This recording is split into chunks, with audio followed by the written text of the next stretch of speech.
بسم الله الرحمن الرحيم. معكم التلميذ مقيطع نديم المتمدرس بثانوية الشهيد بلغة بشير ببلدية أمطوب بولاية سكيكدا، والحاصل بفضل الله ومشيئته على معدل 19.27 تخصص تقنية رياضي هندسة ميكانيكية، ومحققا بذلك المرتبة الأولى ولائيا. وطبعا بفضل الله وتوفيقه والثقة الكبيرة في إلهي تمكنت من تحقيق هذا المعدل، وبفضل والدي والدعم النفسي والمعنوي وحتى المادي ساعدني ذلك كثيرا في تمكين الدراسي وتحقيق هذا المعدل. وطبعا يوجد اجتهاد شخصي ومثابرة واستمرارية وحتى الانضباط، وهي المفاتيح الرئيسية لتحقيق معدل مثل هذا ممتاز. الحمد لله كان تميزي منذ السنة الأولى ابتدائي، كنت أتحصل على معدلات ممتازة، كانت معدلاتي تتراوح بين 19 و 18 الحمد لله، وهذا بتوفيق من الله الحمد لله.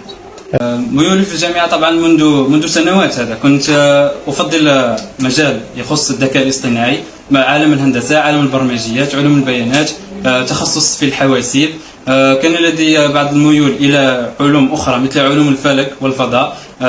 كنت أفضل مثلا أطالع حول الوكالات الفضائية، حول عالم الهندسة، هندسة مثلا هندسة الذكاء الاصطناعي، هندسة الصواريخ الفضائية، والحمد لله. طبعا بخصوص الجامعة أطمح للدراسة بالمدرسة العليا للذكاء الاصطناعي إن شاء الله، كونها تعكس ميولي، والحمد لله أني تحصلت على معدل ممكن يقربني إلى الدراسة في الخارج إن شاء الله.